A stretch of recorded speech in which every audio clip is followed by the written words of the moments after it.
Graça e paz, irmãos. Bom dia a todos. Mais um domingo, mais uma manhã diante do Senhor, diante da sua palavra. É um privilégio estudarmos a palavra de Deus, domingo após domingo. E hoje nós estaremos conversando a respeito do Salmo 139. Esse mês a gente não está seguindo nenhuma revista, tá bom? É um mês de aulas avulsas e para esse domingo, para essa manhã, eu escolhi o Salmo 139 para nós estarmos conversando. Amém? Então gostaria que você fechasse seus olhos, que você pegasse aí a sua Bíblia e juntos vamos conversar um pouco a respeito do Salmo 139. Vamos orar? Senhor, nosso Deus e Pai, louvado e glorificado seja o teu nome. Eu te agradeço por mais esta manhã, na tua presença. Fale ao nosso coração, que a tua palavra possa nos instruir, a nos corrigir, nos educar na tua justiça, para que sejamos homens e mulheres habilitados perfeitamente para toda boa obra. Em nome de Jesus, fale conosco, Pai. Nós queremos, através da sua palavra, conhecê-lo melhor, conhecê-lo de maneira mais profunda e revele-se a nós. Esse é meu pedido, a minha oração, por mim, por todos nós, por esse tempo, em nome e para a glória de Jesus que eu oro, em nome de Jesus. Amém. Amém?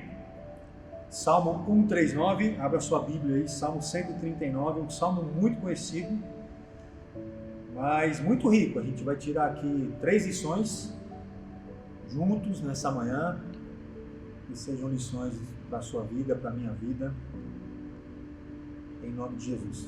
Diz assim, Salmo 139, Senhor, Tu me sondas e me conheces, sabes quando me assento e quando me levanto, de longe penetra os meus pensamentos, esquadrinhas o meu andar, o meu deitar e conhece todos os meus caminhos. Ainda a palavra me não chegou à língua e Tu, Senhor, a já conheces toda. Tu me cerca por trás e por diante, e sobre mim pões a mão. Tal conhecimento é maravilhoso demais para mim. É sobremodo elevado, não posso atingir. Para onde me ausentarei do Teu Espírito? Para onde fugirei da Tua face? Se subo aos céus, lá estás. Se faço a minha cama no mais profundo abismo, lá estás também. Se tomo as asas da alvorada e me detenho nos confins dos mares, ainda lá me haverá de guiar a Tua mão, a Tua destra me susterá. Se eu digo, as trevas com efeito me encobrirão, e a luz ao redor de mim se fará noite, até as próprias trevas não te serão escuras. E as trevas e a luz são a mesma coisa. Verso 13, pois Tu formaste meu interior, e me teceste no seio de minha mãe. Graças te dou, visto por modo assombrosamente maravilhoso me formaste. As Tuas obras são admiráveis, e a minha alma o sabe muito bem.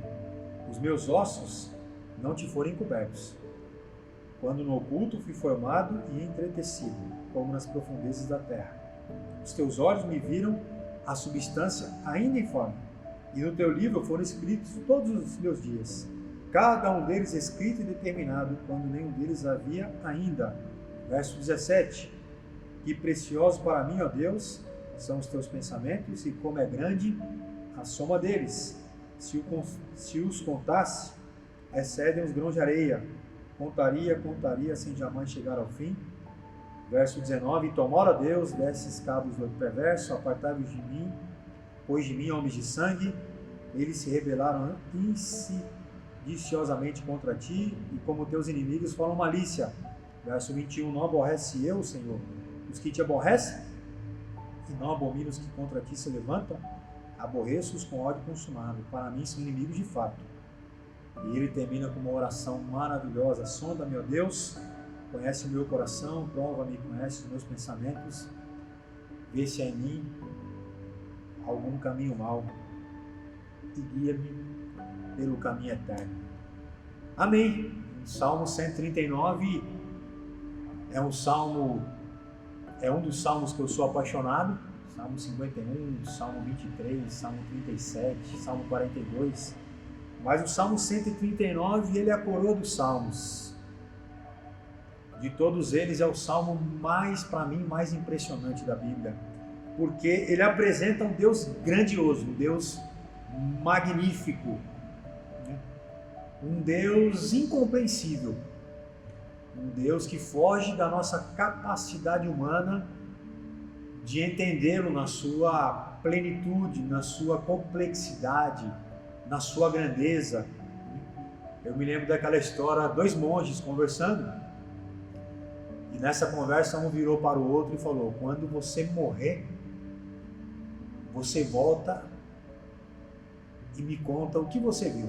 Um dizendo para o outro. O que morrer primeiro, volta e conta para o outro o que é que viu. E um deles morreram nessa história, e assim que ele retornou, o outro monge perguntou: o que é que você viu? É igual? É parecido? É melhor? O que é que você viu no céu? O que é que você viu a respeito de Deus? E esse monge disse para o seu amigo monge: é infinitamente melhor. É infinitamente melhor. Então, na verdade, o Salmo 139 apresenta um Deus infinitamente melhor, infinitamente maior, infinitamente incompreensível, infinitamente soberano, infinitamente onisciente, onipotente, onipresente. Então é um salmo que fala da grandeza de Deus. E a frase diz: Deus é tão grande que não existe nenhum espaço no universo que ele não preencha, por ser tão soberano, tão grandioso. E se fez tão pequeno que é capaz de habitar no coração do homem pecador. Romanos 11, abra sua Bíblia aí. Interessante, né? Um Deus tão grande, capaz de preencher todo o universo, mas se fez tão pequeno e habitar no nosso coração tão pequeno. Glória a Deus por isso, né? Romanos capítulo 11, verso 33, um versículo também muito conhecido: ó profundidade da riqueza, tanto da sabedoria como do conhecimento de Deus. Quão insondáveis são os seus juízos e quão inescrutáveis os seus caminhos. Quem, pois, conheceu a mente do Senhor?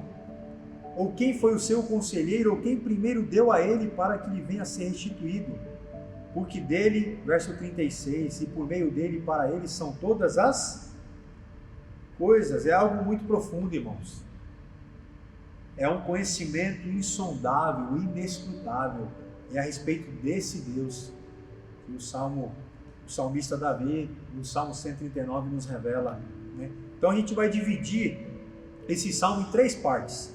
Então a primeira parte é do verso 1 ao verso 6, onde ele fala: tu me sondas, me conhece, sabe quando me assento, me levanto, de longe penetra os meus pensamentos, esquadrinha o meu andar, o meu deitar, ainda a palavra não me chegou à língua, e tu conhece, tu me cercas por trás e por diante, sobre mim coloca a tua mão.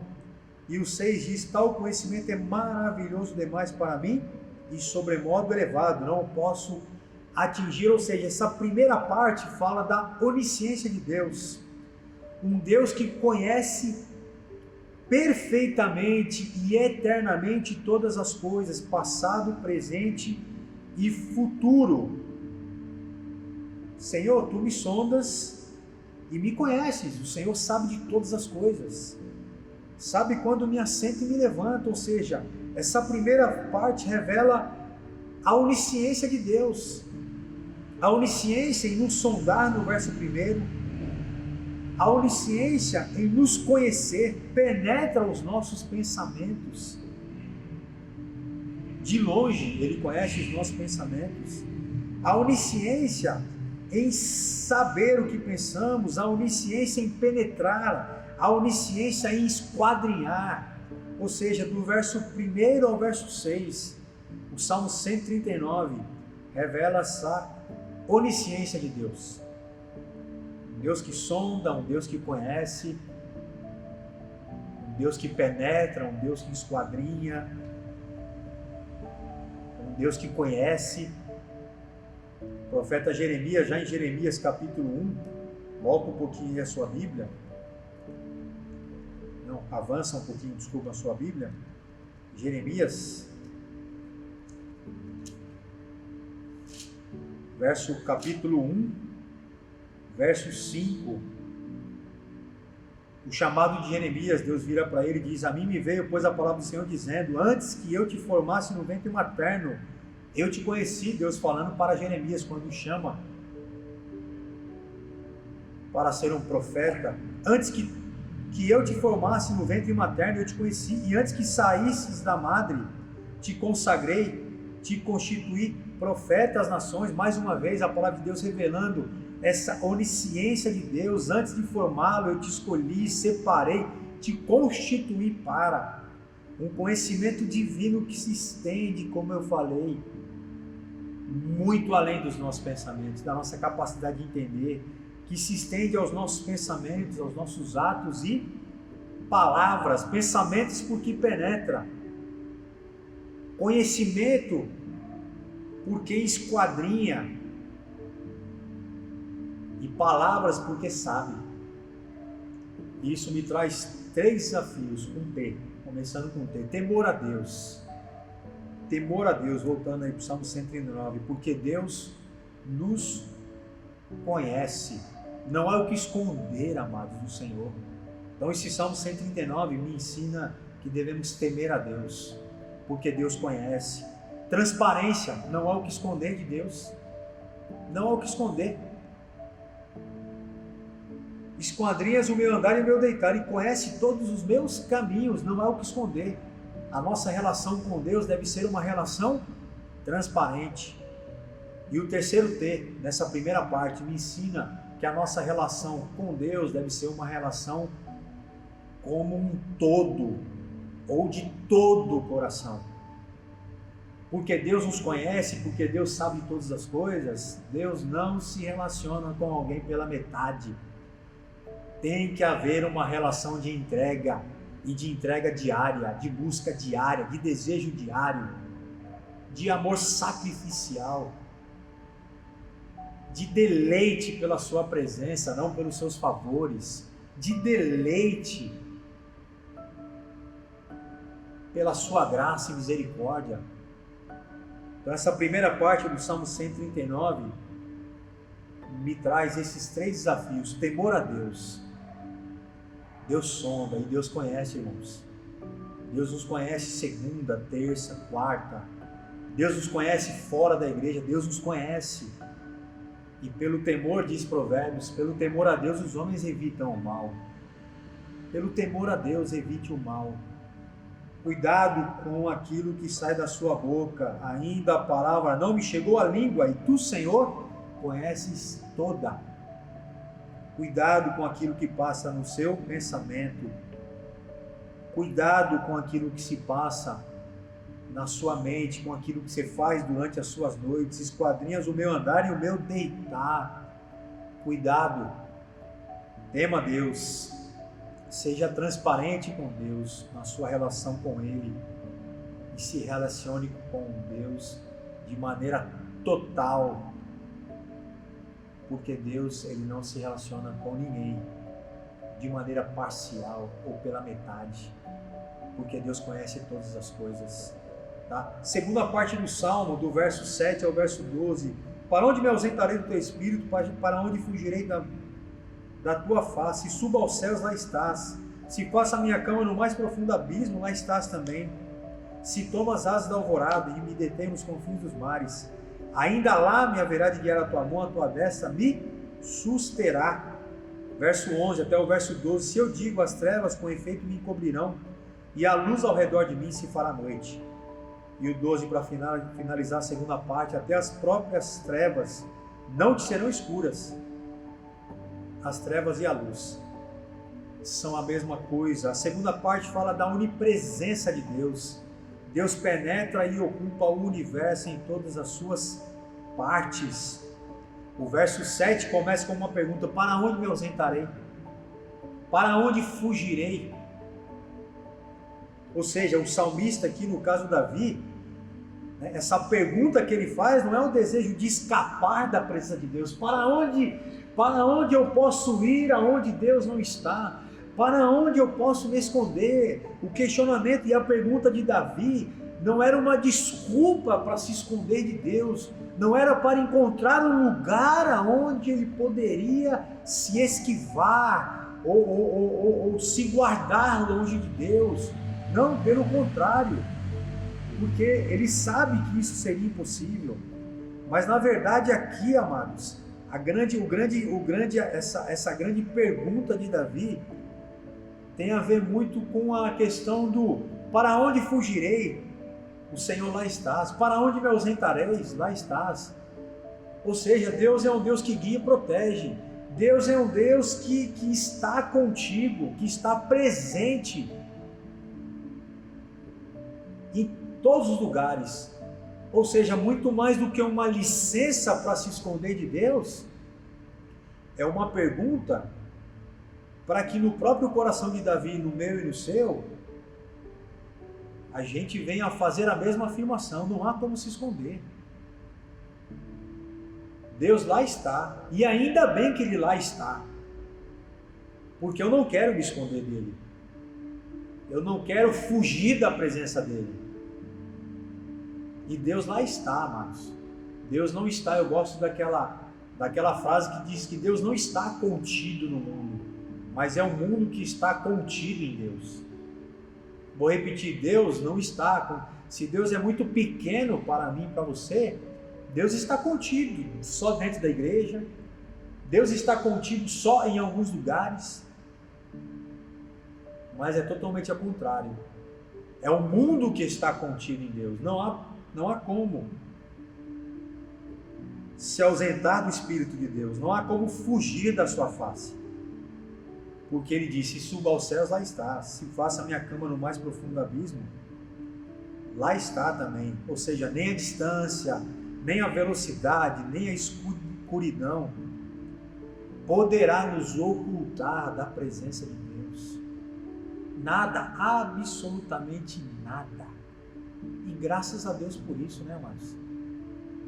Se por um lado aquele que quer viver desobediente a Deus, ou aquele que quer viver como se Deus não existisse, a presença de Deus incomoda, para aquele que é crente, para aquele que é cristão, a presença de Deus protege. A presença de Deus não incomoda. Como eu disse, não é uma licença para fugir, mas é uma pergunta para que haja uma afirmação nossa: Deus está lá. Para onde me ausentarei? Não há como. Não há como. Que maravilha! Romanos 8. Abra sua Bíblia aí, Romanos 8. Romanos 8, 34. Olha que maravilha. Ainda bem que Deus está em todos os lugares, em todos os momentos da nossa vida.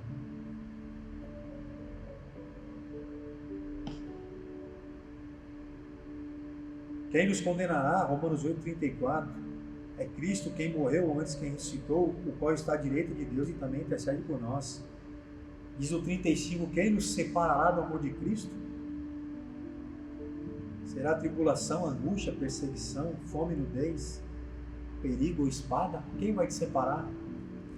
Quem vai te separar da presença? Quem vai te separar do amor de Cristo? E aqueles que por algum motivo na sua caminhada com Deus decidiram se separar do amor de Cristo, ou decidiram não percebê-lo mais em todos os lugares, sentiram falta. Sentiram falta. E quando voltam, diz: Deus, não me permita fugir da sua face mais. Não me permita tentar fugir, né?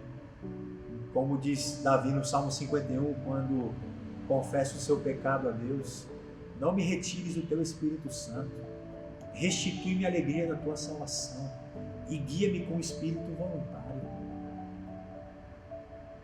Então, aqueles que por algum motivo tentaram ou decidiram, eu não digo nem se esconder de Deus, né? mas fingir viver uma vida como se Deus não existisse, ou de não percebê-lo, pagaram um preço muito alto. É o preço do abandono, é o preço da deserção,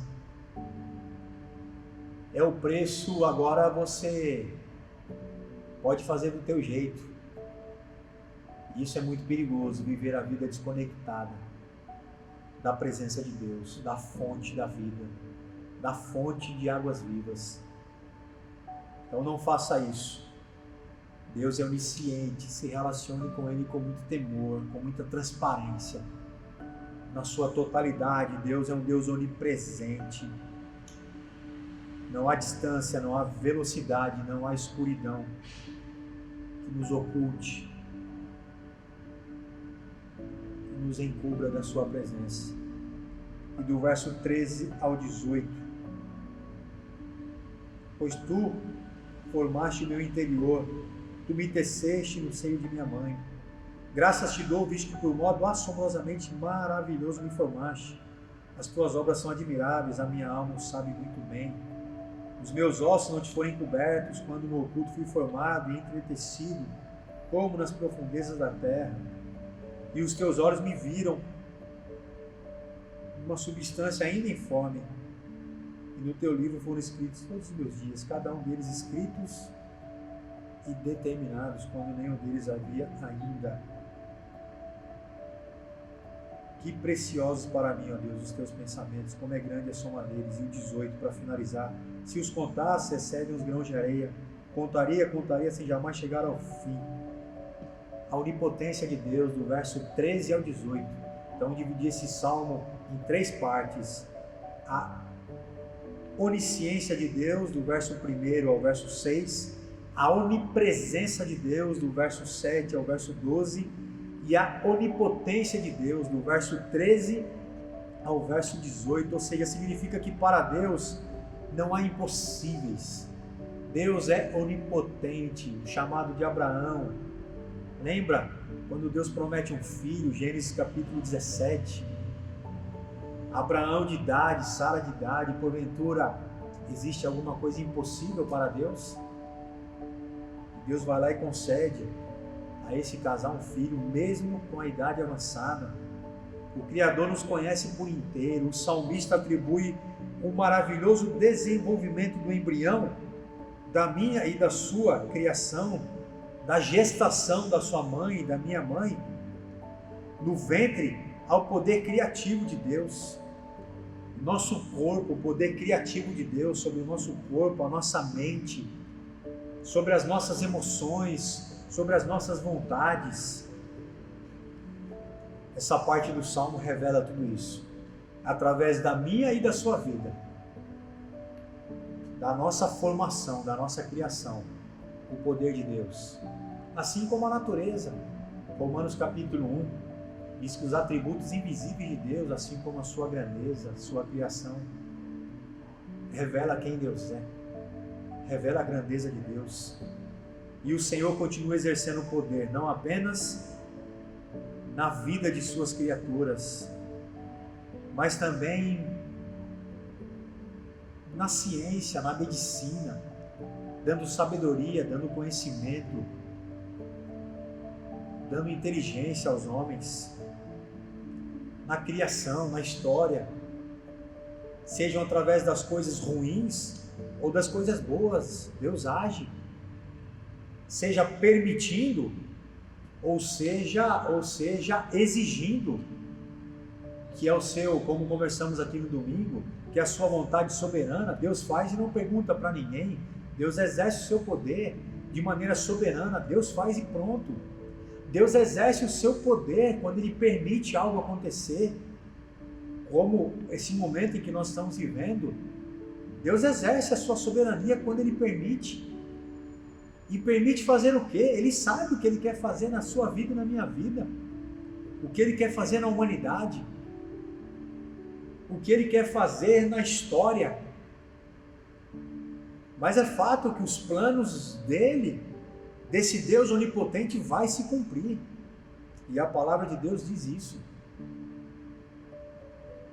Então essa parte do Salmo, essa terceira parte, revela esse Deus onipotente. E é fato, amados, que essa parte, ela também não revela, existe uma teologia, esse versículo 16, né, fala que Deus criou os nossos dias quando nenhum deles havia ainda sido escritos e determinados, quando nem existia. É a teologia do determinismo.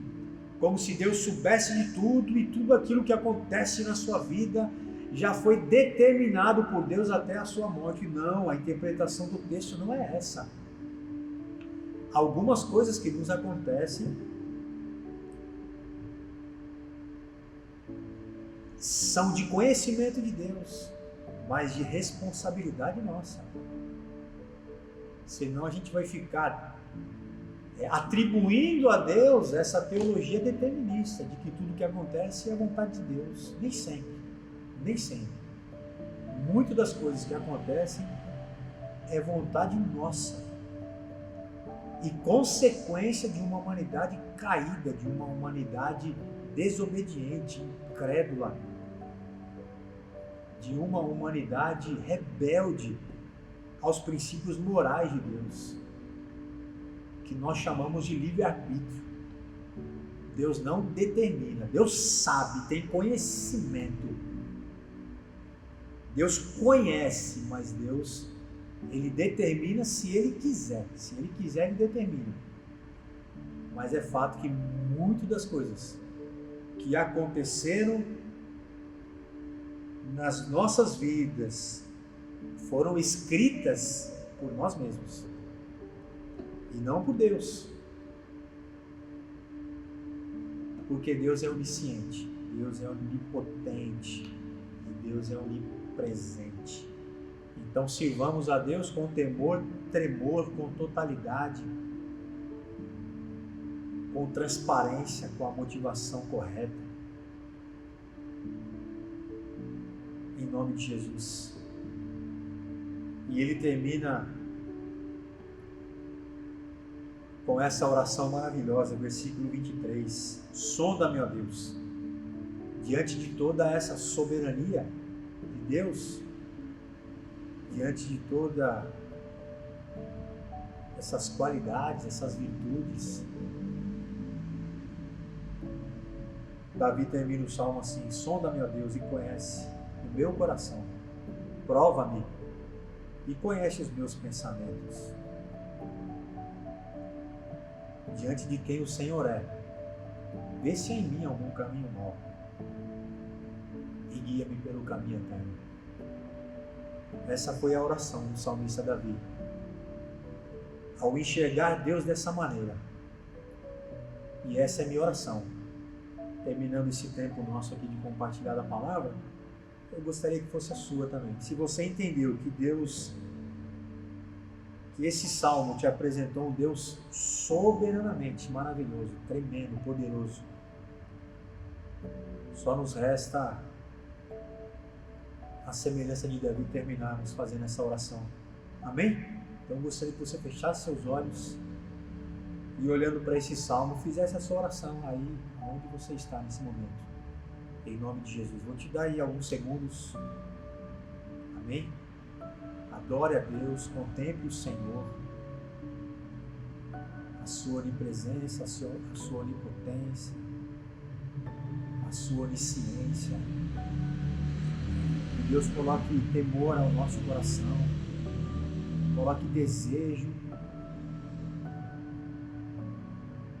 para se relacionar com um Deus tão grande, mas tão acessível a nós seres humanos, tão pequenos, tão pecadores.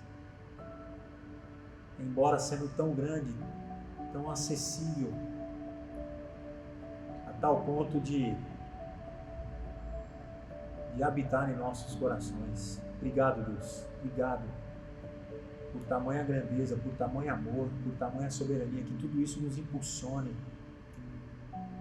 a buscar o Senhor de todo o coração, a buscar mais, a orar mais, ler mais a Tua Palavra, jejuar, testemunhar mais a respeito do Senhor, viver o Teu reino, investir mais, que todo esse conhecimento nos encoraje, nos anime, nos impulsione